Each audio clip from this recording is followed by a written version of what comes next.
there. Okay, we have a special introductory song, and I will tell you why in a moment.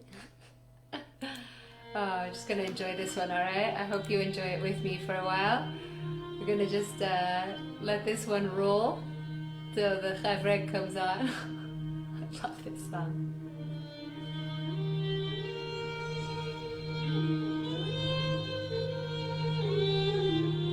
Start with a prayer. Thank you, Hashem, for bringing us to this moment. Thank you, Hashem, for our trials and tribulations. Thank you, Hashem, for the Shiur. Thank you, JIC, for the opportunity to share Torah together.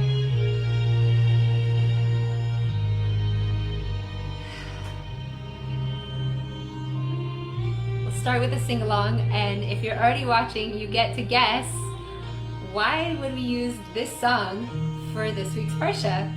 We'll see. I have an amazing Hashkacha Pratis story to tell you afterwards. Here we go.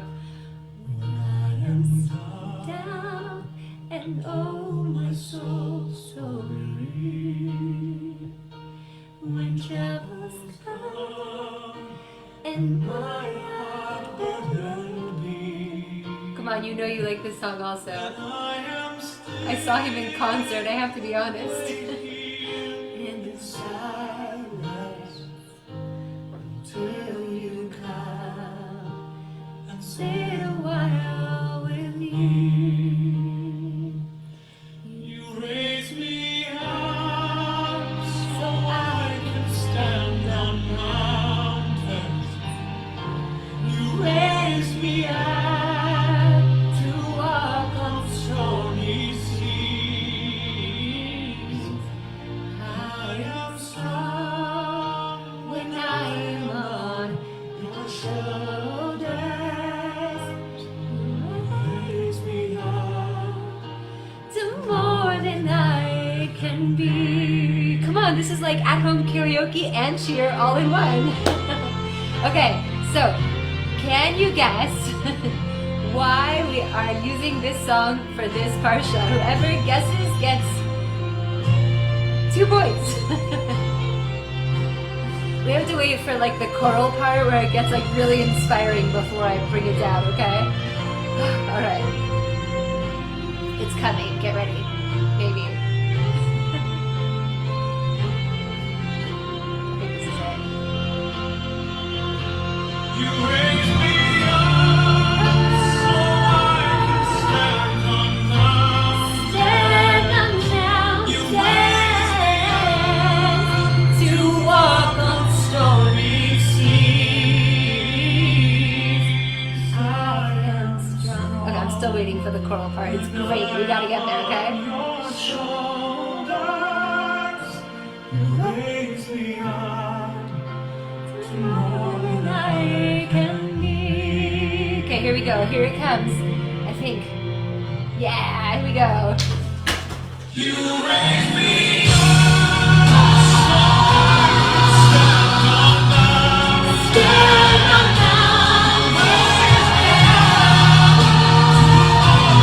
stormy seas.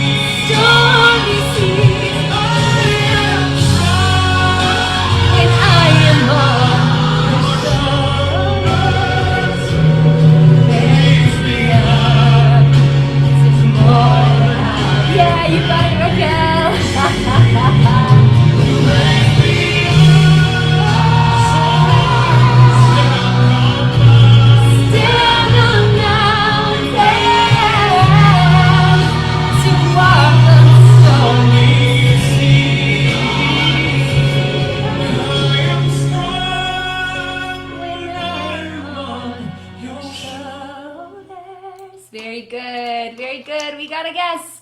And the guess was correct. And that is, okay, so you got to hear, this is an amazing story actually. So I decided that I want to dedicate this entire Shiur to my Ima, Shoshana Bar Chanachaya, because this is the Parsha at the end where we get the famous line, El na refanala, may Hashem please heal her. So I was like, this year, this one goes to my mom. So I don't even care what the Parsha is. I don't even care what the theme is. I'm going to play my mom's favorite song because it's so cute. Mom, I don't know if you even know this, but the words are "you raised me up," but my mom always thinks it's "you raised me up," like to stand on mountains, to walk on stormy seas. So it's like "you raised me up," right? Like it's like a tribute to parents. And then I was like, so that's it. I'm playing this song. I don't even care. That's what's up. This year is for my mom, and so we're going to play her favorite song. And then I was like, oh my God. You have to hear how crazy this is. Chana, listen. So the song is called "You Raise Me Up." This week's Parsha is Beha'alotcha. Does anyone know what Beha'alotcha means? Because it literally means when you raise up. Beha'alotcha comes from the word la'alot, like aliyah, to raise up, to go up, because it's the instruction of Hashem telling Moshe to tell Aaron that when he raises up the lights of the menorah, he should do so and so. So here I am, already determined without any knowledge that this shiur, 100% I'm playing "You Raise Me Up," and then I didn't even think or realize that the name of the parsha is literally when we raise up, right? Beha'alotcha, when you raise up the candles. So I was like, okay, Hashem, I feel your blessing. This is going to be a great shiur. So this is Parshat Beha'alotcha, and we've entered into the book of Bamidbar, which Reb Shlomo Karlibach would call the book of mistakes. And today I'll give away the punchline. I want to impart a note of encouragement when things get hard, because when things go wrong, we basically have two choices in this world. And the reason I especially wanted to do this shiur topic is because I get stuck in the first one. And the first one is when things go wrong, or when things feel hard, or when I lose my wallet, or whatever it might be. Wink, wink. That was shout out to a friend. I can say, "Oy, woe is me," like, "Oy, I was so hard," and like I can go into self-pity and victim mentality, and the negativity monster can like take over and run my thoughts and run the show, and then all I want to do is crawl in bed and like not deal. So that's one option when things go hard. But we always have another option as well, and that is choosing to remind ourselves that we are strong and that we have infinite possibilities of choice in both our behavior and our attitude. So that's really annoying for me because the last thing I want to do is give a shiur about something I don't know how to do necessarily, which is move away from victim mentality and self-pity. But I realized, hey, you know what? I'm going to study that this week. I'm going to research it. I'm going to see how I can use this to improve my own life. And then maybe if any of you have the same struggles as I do of going into self-pity or woe is me mode when things get hard, then maybe it can help a few of us, which would be really awesome. All right, so we're going to go through a little bit of a Parsha summary. And it's like, what do we do when things go downhill in this book of mistakes? Because this is just the beginning. I mean, after this Parsha, we mess up and it gets like worse and worse and worse and worse all throughout the Parsha, okay? And it's like, it's no different. It's no different like then and today. So yeah, they were going through the desert and they had all these 42 journeys and all these trials and travails. But like, hello, duh, so do I. Like, don't you? I think so. So it's really no different today, but let's just kind of look at some of the notes of encouragement and difficulty that happened within the Parsha. We're going to choose one of these specific points and dwell on that for the most of this year, and we'll sum up again with a "you raise me up" note at the end. So, Beha'alotcha, just some of the things that are in the Parsha, so in case you get to your Shabbos table and someone's talking about them, you're like, oh yeah, right, I heard that, I remember that. So first it starts, like we said, Beha'alotcha, it's talking still about the Mishkan and like how we have a Chanukiah, we have a menorah, we don't have a Chanukiah, we have a menorah in the Mishkan, and super cool. They're told to, woo, those are my big showy effects. Light up the lights, and this very cool effect happened that the fires of the candles faced in, and it's just a miracle. But really, the story of the menorah is not a simple one. God wanted Moses to make it, and Moses is like, I don't know how to do this. I don't know how to do this. And God's like, okay, just throw it in the fire. And God brings it out for him. But he had to take the effort and the courage to throw it in. And you know what? That's pretty huge, because if Moshe Rabbeinu felt he couldn't do it, and that's going to happen a few times in this week's Parsha, like surely there's things in our life that we feel like, I just can't do this. I don't know how I'm going to make it through this alive, right? And then something even cooler about the menorah is Moshe had to just throw in this just massive brick of gold because he couldn't figure out how to make it. And how frustrating is that when you're the leader of the people and 3 million people are depending on you and you can't figure out how to bring light to the nation. So again, he just throws this brick in and emerges the menorah in and of itself. And the beautiful message just here, we're just going to do quickies, is that the menorah was already inside, right? So like, let's say I'm just this like block of gold. I'm just this like brick, like no form or whatever. I can trust that the form I need is already within me. So too, like this blob of gold that was thrown into the fire and emerged the form. We are like kind of blobs, we're like a diamond in the rough. We're like coal, and life throws us into the fire. And it's not easy. Lord, have freaking mercy. It is not easy. But we emerge as something so beautiful and so precious and something that can bring light to other people. And don't think I'm just talking about myself or someone who's inspiring. I'm talking about you, okay? You have so much value. You have so much worth, so much to offer to this world, for sure. Okay, so there we are. We're with the... And by the way, this also comes on the heels of Aaron's huge sadness. Like, when all the princes were bringing their things and Aaron had nothing to bring, and God's like, it's okay, you'll bring the menorah later. Aaron was tripping out, man. Aaron was like, what? Like, don't I get a job? Like, aren't I important? And God's like, it's cool, I'll save it for later. So again, if you're struggling with this, like, where's my part in this? Where's my play in it? Well, Aaron already acts that out for us, and God says, patience, it's coming. And something super cool I learned with my students this morning is that the word patience in and of itself, do you know what it is in Hebrew? It's savlanut. And within the word savlanut, we have the word sevel, because that means to suffer. Right? Because if you're just like a chiller and like everything's kicking it for you, like doesn't mean you're patient, you're a chiller. Like you smoked a fat joint, I don't know, so it doesn't bother you to wait around. So that doesn't mean you're patient, it means you're stoned or you're chill, right? But like for the rest of us, like who maybe are not, like if patience means that I have to suffer a little bit, right? Like, not that I have to suffer, but that's when I win the award, the title of patient. Because within patience is that effort I had to put in. And Aaron had to have that patience to finally get his job, to finally get his time to shine. And a lot of us are still waiting, okay? Let's have patience. Please, God, bring it to us. Okay, and then it comes time to consecrate the Levites. Now let's say this is not easy for the Levites either. There's 22,000 of them, and to get their position, they had to shave off all of their hair. Hello, goodbye eyebrows. Like eyebrow pencil this as much as you want. There's nothing you could do. Did they shave off their eyelashes too, I imagine?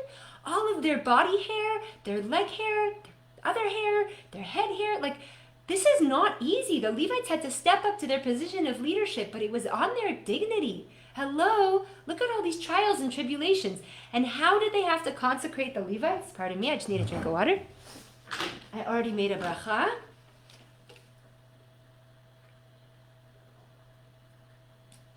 Okay, how do they consecrate the Levites into their position? They had to throw their hands in the air and wave them like you just don't care. Moshe and Aaron had to physically pick up and wave around 22,000 Levites on one day. Now, you can think of this as funny, you could think of it as amazing. The Midrash talks about how incredible strength they had to do this. I mean, Brianna, can you imagine the heaviness of your challah? And now we're talking about the heaviness of a human. Like, we look at it as like, oh, haha, or like, cool, a miracle happened. They lifted up 22,000. But like, I'm telling you, at some point, they must have felt like, I can't do this anymore. I can't. I mean, if I lifted 1 people, I'd be tired. 1 person. If I lifted 10 people, I'd be exhausted. If I had to lift 100 people, my legs would give out. I mean, I just let alone went on a hike this week, and the sun was like, oh, it's too much. Like, my legs got all noodly, like my heels were rolled, my ankles were rolling, and like, this was not easy. They had to lift up 22,000 Levites. And this is, by the way, all as they're preparing, again, for their journeys in the desert, their journeys throughout life. Like, not easy. And again, here's that theme song of literally, you raise me up. Moshe and Aaron had to not just wave around the Levi'im, because Hashem has an interesting way of consecrating Levi'im, but what is their job in actuality? Raise them up. they actually had to lift them up. And you know what that means? They needed lifting up. So it doesn't even matter if you're the spiritual leadership of all of Am Yisrael. They needed the raising up. We all need to be raised up and lifted up. Lord, help us. And I'll tell you another thing that's super cool about these Levites, all right? So just so you know, right? They had, one of their jobs was like to carry all the stuff of the Mishkan and the Aron and all the equipment, and they had their priestly duties. But another thing that the Leviim were trained to do was sing, okay? It took 30 years to train them to sing. 100,000 eventually were trained to sing in the Beit HaMikdash, and 24,000 sang at any given time at the Beit HaMikdash, with approximately 4,000 to 5,000 instruments, according to both the Midrash and the Zohar. So why is that? So besides for that being like absolutely freaking amazing, why is that super duper amazing? You know, when you imagine going to the temple, bringing your sacrifice because you messed up, you sinned, you did something bad.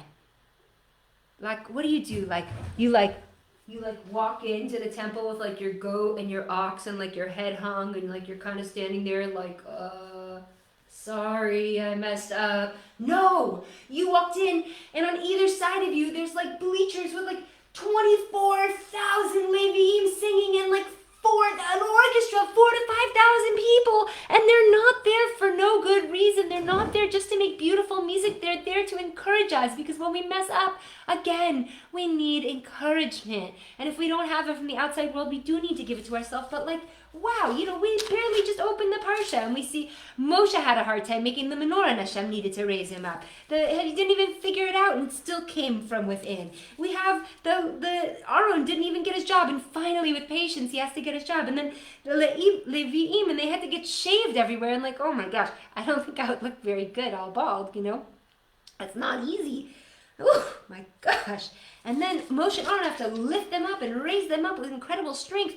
And then the Leviim are singing to bring us strength. And what's next? And again, until I noted that I think this Parsha is about taking the place of victim mentality and self-pity and moving it into a place of self-encouragement and giving ourselves the strength we need to do this difficult life, it just seemed like a random bunch of things. The menorah, the Leviim, raising them up, and then all of a sudden we have Pesach Sheni, and then I was like, oh, if it is about encouragement, then Pesach Sheni is all about that. Pesach Sheni is the holiday that came about because we missed our chance. We missed our chance. And so those of us that missed our chance to do Pesach, they came and they said, you know what, Hashem, I want another chance. Make it good for me too. And then we're like, you know what, Hashem? It's like all these random topics as if. And then they just so beautifully fit together under this umbrella of encouragement and self-encouragement and holding on strong when you feel like you just want to give up. So then it's like, sometimes in life we have no clue what to do.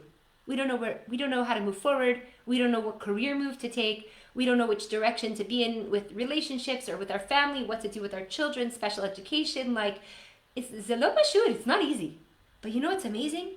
Then we got more divine guidance, because we learn about when the cloud would hover above the Mishkan, then we knew we could stay. We could hang in there, learn from it. And when the cloud again rose up, then we knew to go. But you know what? This is just another indicator that we don't always know what to do. We didn't know what to do then in the desert. We don't necessarily know what to do now. And we could still turn for divine guidance. And then you know what Hashem does? He's cool, because he doesn't just say, all right, people, yalla, yalla, yalla, get up from your tents. Let's go. Get a move on it. Come on, Miriam, Malka, Sarah, David, Yosef. No. You know what he did? He blew trumpets. He had us blow silver trumpets to encourage us. And we expect that those silver trumpets are going to come back with the time of Mashiach. And what a triumphant call when we're about to go to a difficult thing. You hear the trumpet blast. And so I kind of encourage you, because, I like to do all these silly things using YouTube, if you have to go out for a hard day, like, just look up a trumpet song, right? My friend Hannah recommended me California Honey Drops, and I recommend the song Broke Down. The one with a world on it, I'll post it in the comments later, to just get you moving, because sometimes it's not hard to leave. It is not easy to leave the encampment. Sometimes it is hard to just get your day going. And you know what? Blow some trumpets. Get yourself started, because we needed that. And then what's so epic? How epic is God? when the ark would journey. We all know it calls out. We have the fancy upside down noon backward situation here in this parsha. I'm not going to go into it, but just so you know it's there. If someone brings it up at Shabbos, you don't have to be embarrassed. You now know the weird upside down noon thing happens. If you don't know what I'm talking about, you could turn to Perek Yud, Pasuk, Lamed, Hey, and it's the sixth Aliyah. And what happens? We're about to leave the camp, and it was so amazing. Moshe calls out. I don't want to shout into the microphone. Kuma Hashem ve'afutzu oivecha ve'anusu mesanecha mipanecha. Right? And what's he calling out? He's saying, Hashem, arise. Tell the enemies to scatter. Let them go away from us so we should journey. And you know what? This is what we have to call to ourselves every time we need to get up and go and make a difference. Arise, Hashem, and scatter my internal enemies. You know what we got to do when that voice of negativity comes around? Oh, hey, negativity. Oh, hey, oivecha. Hello, my little enemy, called the voice of negativity in my head that says I can't do this, I'm not going to make it, I can't get through this day, I don't know what I'm doing with my life. Kuma Hashem ve'afutzu oivecha ve'yanusu mesanecha mipanecha. Hashem, remove my enemies from before me. And I ask the voice of negativity, I say, negativity, what do you want from me? You can ask the voice of negativity, the voice of self-pity. You could ask them. I learned this when I was learning narrative therapy from my mentor, Chana Rachel Froman. She says, you talk to them. You say out loud, oh, hello, self-pity. What do you want me to think? And then self-pity's like, I want you to think how pathetic you are, or I want you to think how bad everything is for you. Or negativity, oh, hey, negativity, what's up, negativity? Here you are again, preaching in my head. You know, people think I'm all positive, but really the voice of negativity is playing at me like my worst enemy that I need to call out and say, get away from before me, just like Moshe had to do when we were leaving to the journey. She said, hey, negativity, hey, what do you want me to think? Oh, I want you to think that the future is bleak. I want you to think that you don't have friends. I want you to think that you're just a mess and you're never going to be emotionally well.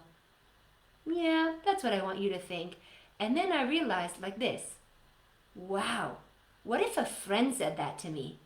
I would not keep them around as a friend, right? What if you were having a hard day and your friend's like, yeah, your future looks really bleak, it sucks, and you're really messed up. So all this emotional stuff you're going through, it's because you're a little cuckoo in the head, you know, like, oh, maybe you should just kind of give up on yourself. And if that was your friend, how quickly you would get rid of that friend. Or if you were the friend saying those things, I hope your friend pushing you away, you're like the bully on the courtyard. So what do you say to the bully in the play yard?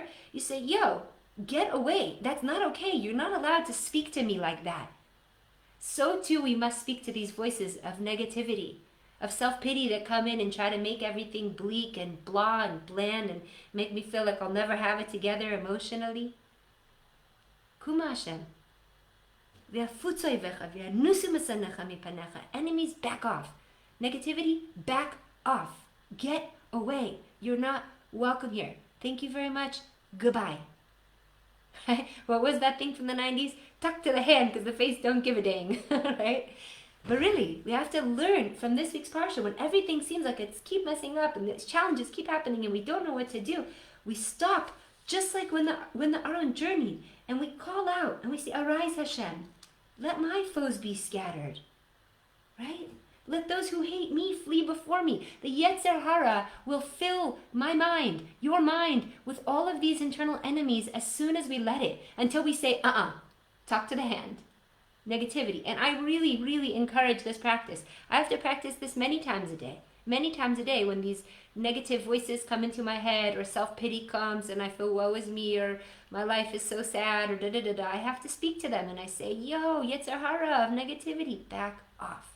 And I really encourage you to do this, and I encourage you to practice this out loud. This is like free therapy. This is what I speak with my clients about. So there you go. You just had a free session. Woohoo! Okay.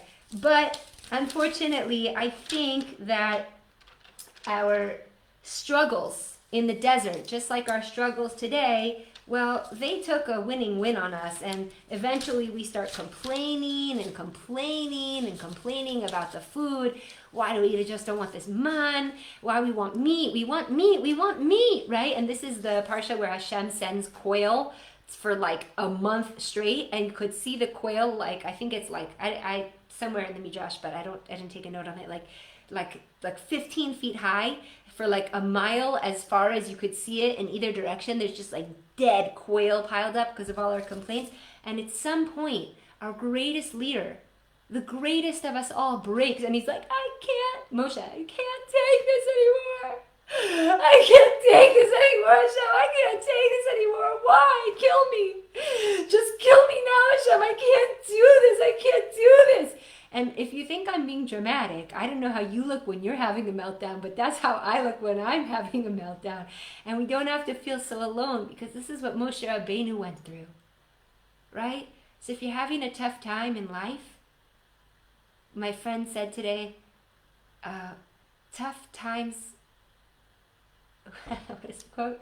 I think it's like, tough times pass, but tough people make it through, or something like this. If you're having a tough time, you know, Moshe Rabbeinu was having a really, really tough time with all the complainers in this week's Parsha. Everyone was breaking down in this week's Parsha. So if this is a great week for you, awesome. But this is a breakdown week for you. You are really in tune. You're really, really in tune. And I tell you, it doesn't really get that much easier because we keep messing up. I mean, dude, Hashem even calls the place Kivrot HaTa'ava, the graves of desire, like, you. And then at the end of this week's parsha, like I said, Miriam gets sick with tzara'at and turns like white as a ghost. She looks like a carcass because she and Aaron are talking smack about Moshe, and it's just like, phew, balagan. But it gets worse, and I'll tell you why it gets worse and worse and worse.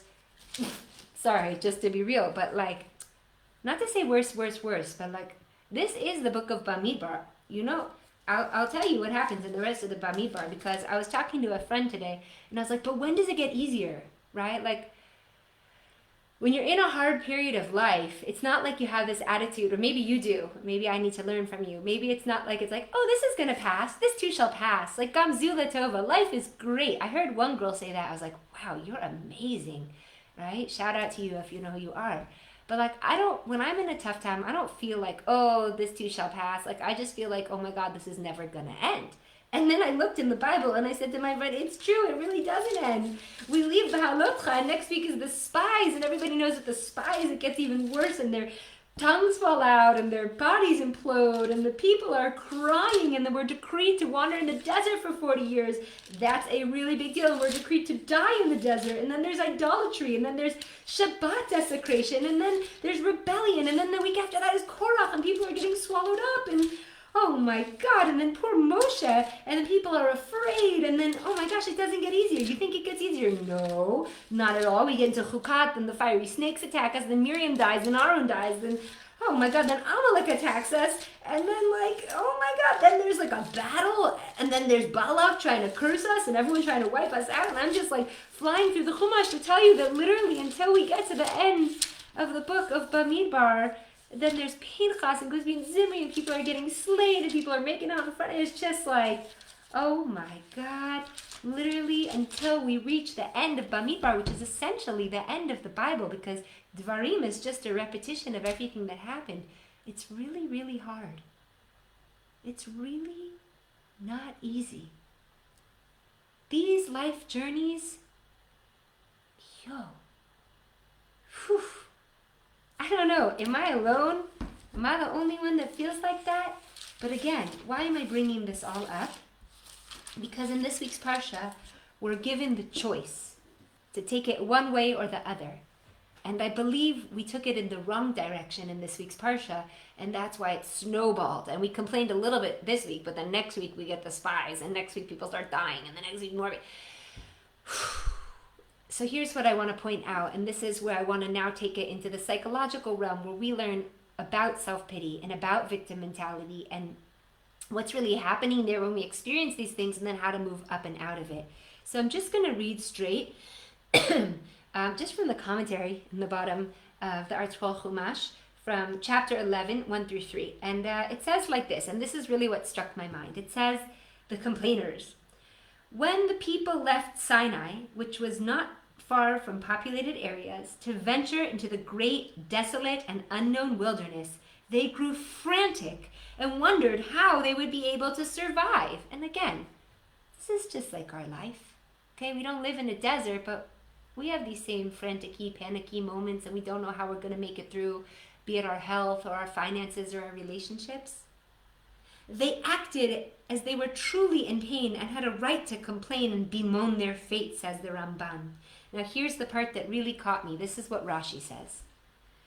Because at first, like when I read this last year, I was like, had a lot of compassion for them. I'm like, yo, like they're scared as all heck. They're not used to relying on God. But Rashi interprets it a little bit more hardcore, and he says like this. In their mood of rebellion and self-pity, they wanted God to hear and be angered, because we do that in self-pity. We kind of try to piss other people off. You'll see what I'm saying in a moment. They succeeded, and they paid a heavy price. So here's what's going on.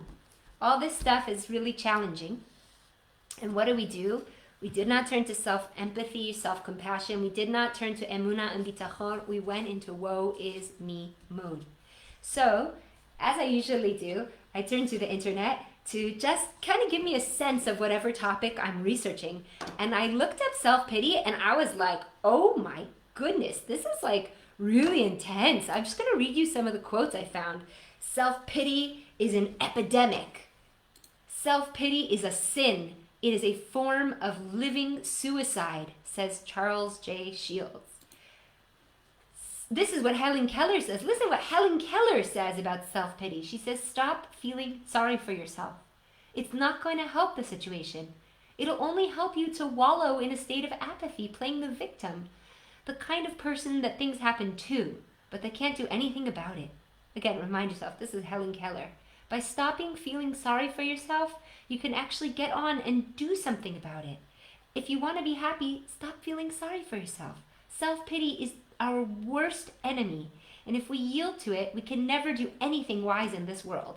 Now, let me remind you, I'm still struggling with self-pity myself, so all these quotes were interesting, but I'm like, come on, Hashem, like, I didn't actually know how intense it is. Listen to these quotes.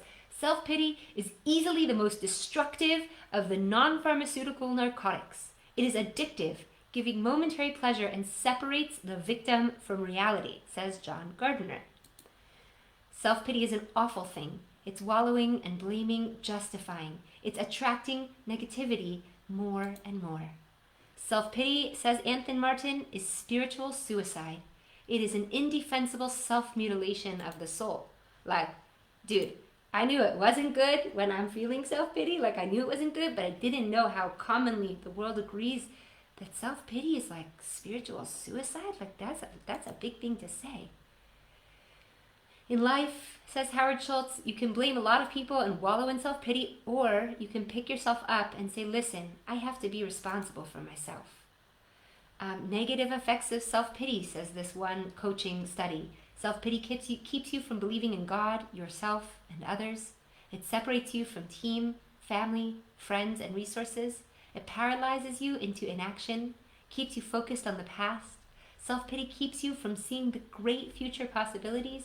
Self-pity is an excuse for not taking personal responsibility and then you blaming external sources. Self-pity brings you and everyone around you down. The most despicable form of cowardice is self-pity, says Marcus Aurelius, like some Greek dude. It goes on and on. This other author says self-pity is burying yourself alive. Every poor me thought is like a shovel full of dirt on your grave, the grave you're digging for yourself. Now this is really, really crazy because what did we say that place was where they had this self-pity? It was called kivrot ta'ava, the graves of this lust, of this desire. So like all of these secular sources are saying self-pity is like digging a grave for yourself, and the Torah is saying that's what we're going to call the place where the Jewish people went to self-pity. And finally it says, and this is like an encouraging one, I reject self-pity, denial, blaming others, ingratitude, apathy, and playing the victim, and I choose to focus on God, value myself, appreciate others, be thankful, make changes, and be victorious. So, okay, wow, I didn't know, like, it's such an epidemic that, like, the whole internet world is, like, going wild on it. But, so here's what I want to do. I want to understand self-pity a bit, learn how to release it a little bit. Okay. Woo-wee. You guys doing okay? How's everyone doing over there? Yeah? Woohoo! Thank you for being here. All right, so what we're trying to do is we're trying to consciously recreate our reality from one of self-pity and victim mentality into one of encouragement and trying again, just like everybody in Beha'alotcha had to do, and just like us, because this is our story. It's not just about Moshe and Aaron and the Jewish people. Like, it's still our story. This is not a history book, right? So how do we consciously create our reality? Well, first, let's understand, okay? So self-pity can either come from a place of like arrogance, where I don't need to change, everyone else does, right? And that's kind of gets addicting. So we want to be careful if our self-pity is coming out of arrogance, to note that really what it's saying is everyone else should change, but not me. Well, those watching this right now, you're already into self-growth. So surely we can have awareness if, God forbid, that's what we're feeling, and see maybe there's a way we can make a change also. Self-pity can also come from kind of, well, it's sort of the flip coin of arrogance, which is feeling not good enough because I have so much shame. All I could say is, help me, rescue me. And that, unfortunately, separates us from our power. We have power and our divinity. And this sort of brings us into victim mentality, which a dear friend of mine says is the greatest illusion of all time. So let's explain a little bit victim mentality, okay? Victim mentality is this place where I believe that the world is the cause and what happens to me is the effect. But essentially, this is a great illusion because everything comes from our own vibration, from our own frequency, from our own resonance, from our own beliefs about ourselves. We are actually the cause of everything in our lives, and life is the outflow and the effect of what I believe. So for example, if I do hold a belief that I'm not good enough, then I will never choose the good enough apartment because it's like too good for me, or the good enough partner, or the good enough job. I won't know. And so then I'll be in this place of, oh yeah, everything always happens to me bad like that. And the unfortunate part of victim mentality is, like we said, it keeps us out of our power and out of taking responsibility for our experiences, no matter how tough they've been. And additionally, the real issue in terms of relationship with self-pity and victim mentality, first of all, no one wants to be around somebody who's in self-pity. It's just like really unattractive. We all know that vibe. I feel it about myself when I'm in self-pity. I feel so bad for the people around me. I'm like, just go away. I don't want you to see me in this state, you know? But we want to kind of, there's this thing that comes up, what I studied amongst a lot of the therapists online, is that when we're in self-pity, we actually want to punish.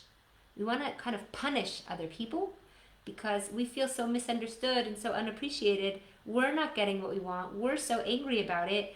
We're hurting. And what do hurt people do? They hurt, right? Hurt people hurt. We know if anyone's ever hurting you, it's because they're hurt themselves. If you're ever hurting other people, it's because you're hurt yourself. And it's like we said, it's not easy to then go ahead and express love and compassion for somebody who is doing that to us.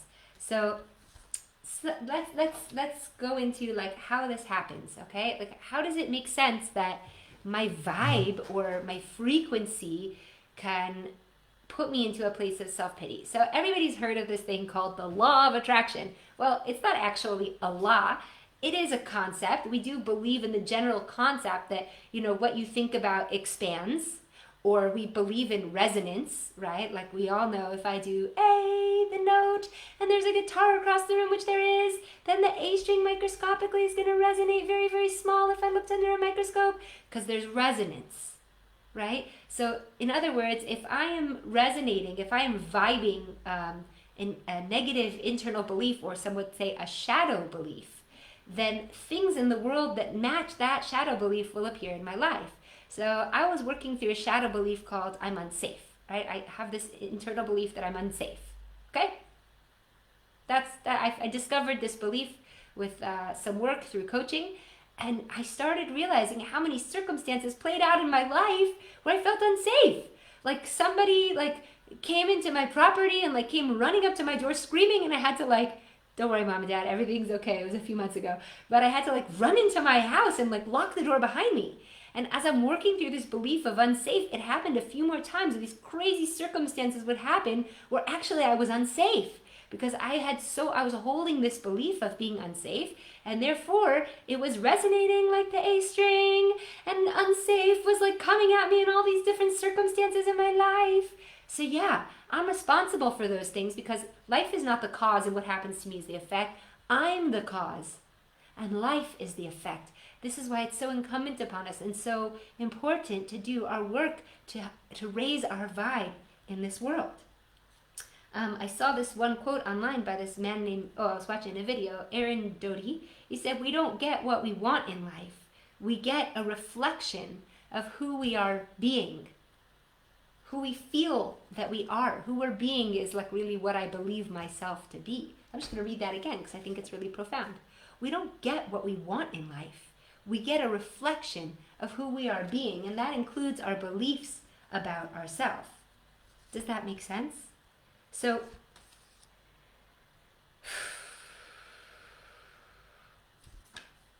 okay. So I mentioned the law of attraction. So this law of attraction basically says that there's resonance in the world. But it's not really one of the laws. There are certain laws of the world, and we mentioned a few weeks ago in the Parshat Shiur about the Kabbalion and the 7 Hermetic laws. If you didn't watch it, check it out. It's very interesting. We learned about the law of polarity. Well, there's actually a law of not attraction, but vibration. Everything vibrates, right? Go to quantum physics, go to the smallest atom or molecule. Even the air has a vibration. Every particle, it vibrates, and we're not excluded from that.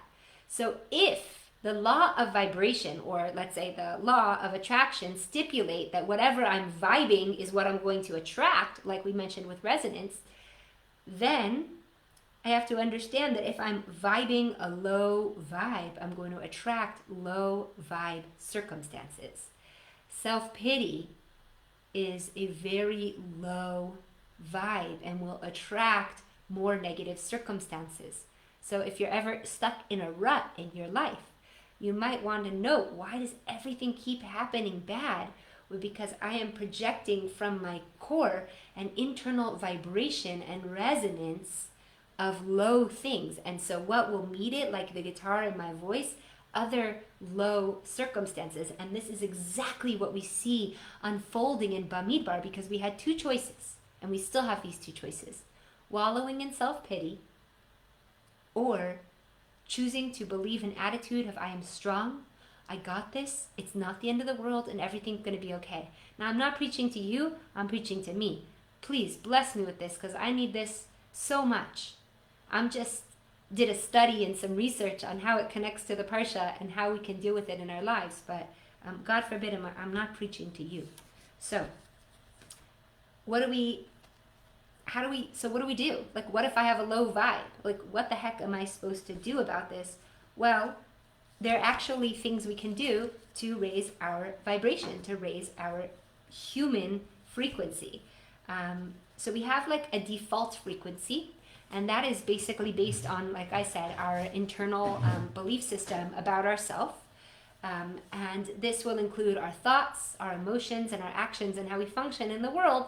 That will determine our vibe. And you know, because you have days where like you get out the door and you get going and you get exercising and you put on a nice outfit and you're like, you have a good high vibe.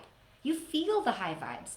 And you also know those days where you have a low vibe and you can't get out of bed, or I don't know, maybe you're hungover, or you're just feeling really sad about a circumstance in your life or relationship or your money situation or your health situation. And it's not to say not to have compassion on yourself. Surely have the most compassion and empathy. But I'll tell you the difference between pity and self-compassion. Self-pity sounds like, woe is me. Like, why again? Like, more bad is happening. Like, I can't take this. Like, when is it ever going to change? That's moping. That's complaining. That's what Hashem like goes bonkers at in this week's Parsha. He hates it. He hates it because I think he's like shouting like, I'm taking care of you. Can't you trust me?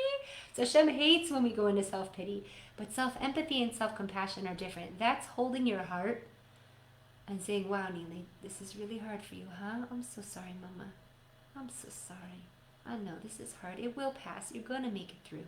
And the way to distinguish, again, between self-pity and self-compassion is self-pity is what you would never want a friend to say to you. Like, oh God, this is going to last forever. Like, you're not going to make it through. Like, bad things always happen to you. Again, you would take that friend, like the negativity monster, and you would just be like, no thank you. Self-compassion sounds like what your favorite person would say to you, or what you would say to your favorite person when they're going through a hard time. So again, what do we do about these vibes? How do we change our frequency? So there's a few ways, and these are real. Okay, I'm not making this up, right? We can actually change our vibe and our frequency to then have to attract more positive circumstances because we are resonating on a higher frequency, and then the self-pity can kind of fall away, or at least will be more manageable because we've attracted less negative circumstances. So food and diet, right? Sugar plummets the vibration. Milk products, meat products, because they're so dense, right? We know about vibration. There's density. Meat is dense. And okay, I know people want to enjoy meat for their holiday meals, l'chaim, but maybe do it in moderation, because the more density we're putting into our body, we're literally pulling our vibration down. So food and diet, and also caffeine or anything that gives you a crash, right? Like sugar, crash. Like, these are words that literally illustrate if you're feeling low vibes, it's because these things create low vibes, right? Increasing our endorphins through exercise is a great way to raise our vibes. And everybody, again, I don't have to tell you this. These are just things that we know already. We just maybe didn't think of it in terms of how to navigate life when life is difficult and we're actually attracting negative circumstances into our lives because we're vibing low. Momentum. Momentum is basically setting yourself goals, making a to-do list. Thank you so much to my friend who walked me through this today. May you live and be well, have all the brachas in the world. Making a to-do list, getting stuff done so you can check it off, so you feel good about yourself, like you're, not to measure yourself in productivity, God forbid, but to actually make sure you're getting going and taking care of that which you need to take care of. There's two other ways of increasing our vibe, but they're not for everybody. So one is plant medicine. You can microdose on certain plant medicines. Hamevin Yavin, you don't look that up if you're interested in it. I'm certainly not going to preach it because it's too controversial. And finally, doing shadow work, because what shadow work does is it essentially enables us to look at those inner beliefs that I was discussing before, the one like I was saying about I'm unsafe, to find out what your shadow beliefs are that are creating or manifesting the less than pleasant circumstances in your life. Here in the book, The Dark Side of the Light Chasers by Debbie Ford, which I really recommend, she says that, we get that our dark side is stuffed deeply into our unconscious. And within this part of ourselves, we hide away all these beliefs because we believe that if we look closely enough at what lies deep within us, we'll find something horrible. And we resist looking long and hard for fear of discovering someone we can't live with. We fear ourselves. We fear our thoughts and our feelings. We feel these things that we've repressed. And we're so disconnected from these things, they go into our shadow. And again, then they begin to dictate the outcome of our lives. So for anyone that's interested in shadow work, I really recommend this book, The Dark Side of the Light Chasers, or Romancing the Shadow. For women, you could work with my friend Oriana Cohen. For men, you could work with my friend Doron Giber. And I am happy it's a women's coach and a men's coach who both do shadow work. And again, the reason I'm discussing this is because by exposing these beliefs, by bringing the beliefs in our shadow out into the light, we can deal with them.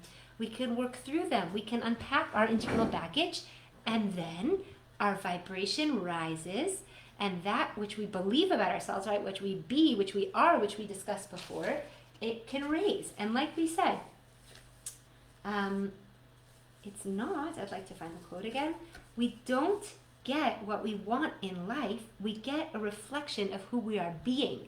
So if we do that work around ourselves, then we can literally raise ourselves into a higher bandwidth, a higher frequency, a higher vibe, And then, like the law of attraction, we're pulling in higher circumstances and we're doing the fixing of the book of Bamidbar. Instead of going into low vibes and self-pity and it snowballing down into like the worst of circumstances until we finally get into Eretz Yisrael, we're going to change that. We want to do a tikkun on the book of Bamidbar, and we want to then take this attitude of, I'm strong, I can handle, I believe, I'm going to work through my stuff, I believe in myself, I am safe, I am lovable, I am worthy. And then we're going to attract those I'm good enough. We attract those circumstances in our lives. So, which is amazing, again, because we're talking about raising our vibration. And this is Parshat Beha'alotcha. You raise me up. So finally, I just want to share, and then of course we'll wrap it up and do a summary. But I want to share, I like to turn to TED Talks sometimes to get inspiration. And I found this one TED Talk, I'll also try to tag it in the comments, by a man named Sean Stevenson.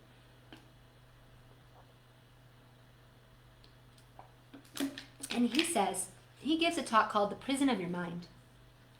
And just to give you a context of who Sean Stevenson is, he is a differently abled man. He's very small human with very small limbs, and he's bound to a wheelchair. And he was born with a rare disease, and since he's become a doctor and a therapist, and he makes this funny joke at the beginning of the TED Talk. He says, never believe a prediction that doesn't empower you.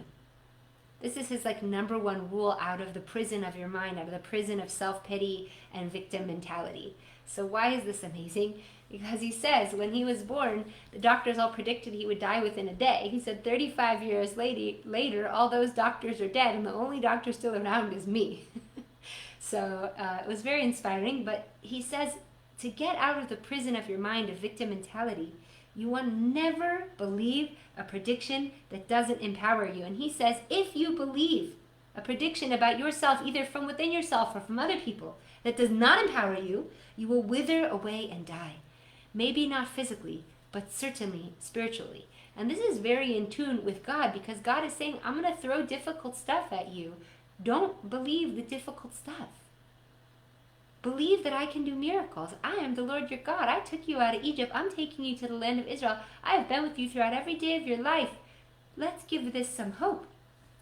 He says he also has a belief that everyone is rooting for him, even those that don't know it. He says you must choose a life of strength, because the moment you feel pity, and this is from a man who's, for lack of better words, literally crippled in a wheelchair. He says the moment you feel pity, like those quotes online said, you are frozen in potential. He says you are not your condition. The only disability is one's refusal to adapt. So he says, what do you have to adapt to? Everything. Every environment you're in, whatever circumstance God brings your way. You're going into the desert like the people of Israel, coming from leaving Har Sinai and going on the journey. You got to adapt. And he says, how do you adapt? Listen to this. Celebration. He says, what does adaptation look like? Celebration.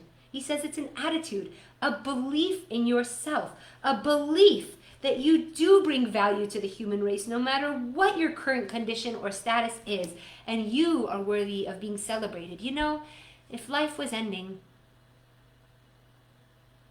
wouldn't you just want to celebrate every day? And I'm trying to remind myself of that, because I need help being more adaptable and more flexible and getting out of this mode of self-pity, and I want to adapt better. And if I was told that I had time on my life, I wish and I pray that I would have the strength, and if anyone is going through this, I bless you as well, to have the strength to choose celebration and knowing your enormous value and contribution just by being you to the human race. He says, if I believed I was disabled, I would wither up, I would be shy, I would be insecure, I would be afraid. I would need help. I would act like I needed help. I would act like I needed your help, and the rest of humanity would be okay with that. He says, and I choose something else. He says, I tell you, I know why I was born, he said.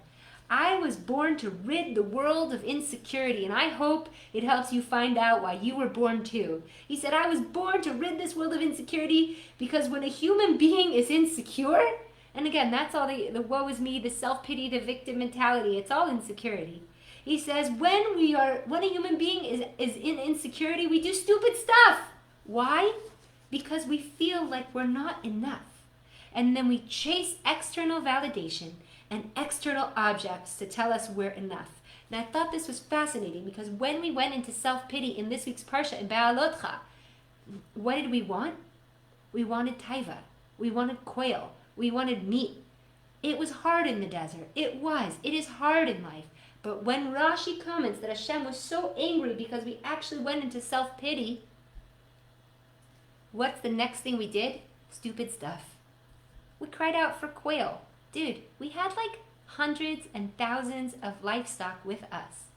We could have just did some shechita. But no, when we go into self-pity, we go into insecurity. And when we go into insecurity, we do stupid stuff. And that includes searching external validation and external objects to believe that we're enough or we have enough.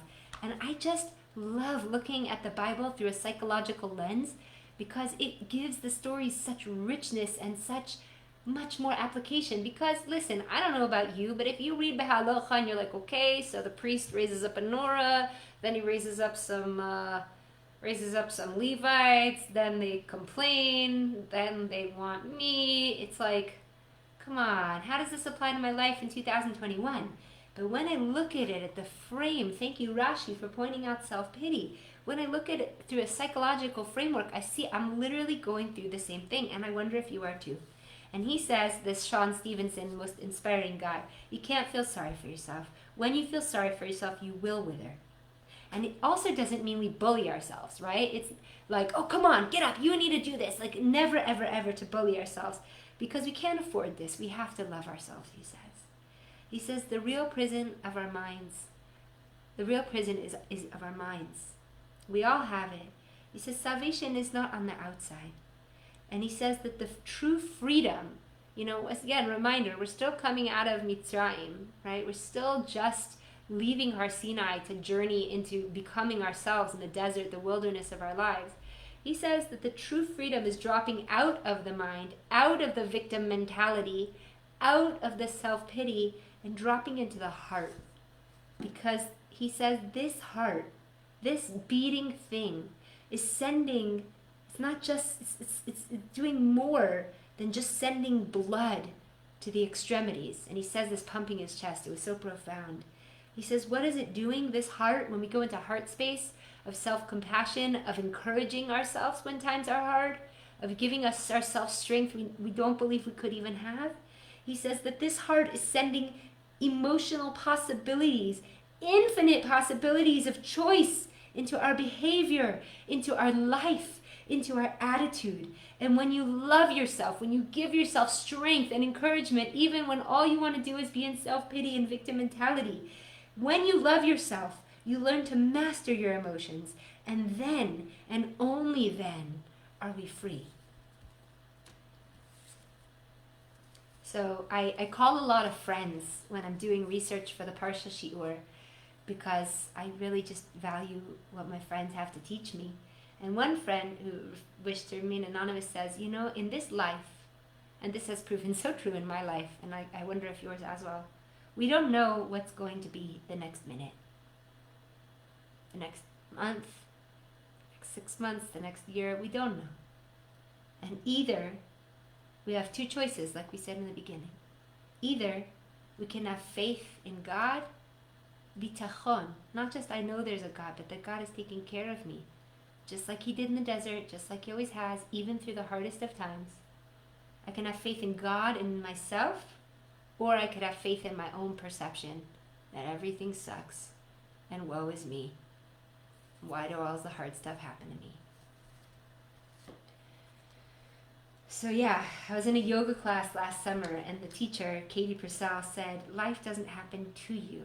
Life happens for you. And so I just believe that sometimes when we're in these difficult parshiot and everything looks like it's going wrong and it's difficult and we go into self-pity and we're getting into the desert and there's like, all this crazy stuff happening, and then even at the end, Miriam and all this wow, the circumstances get harder and harder even after this parsha. When we're in these parshiyot, not just of the Bible, but in our lives, we really do need this encouragement. And like I mentioned, when those monsters of negativity and self-pity and victim mentality come around, we want to keep ourselves in check. We want to tell those voices, excuse me, back off. Get away. You may not treat me like that. You may not speak to me like that. And no, I won't think those things that you want me to think, because I have two choices. I can choose into my strength. I can take responsibility. I can raise my vibration with changing my diet, my exercise, my momentum by doing plant medicine, shadow work, or seeking, counseling. I can encourage myself. I can call a friend. I could have faith in God and in myself. Or I could just have faith in my perceptions that woe is me and life sucks and everything bad always happens to me. But it's not true. And if it is happening, then that's just an indication and a God message to say you're in contraction. So come, let's get you back into expansion.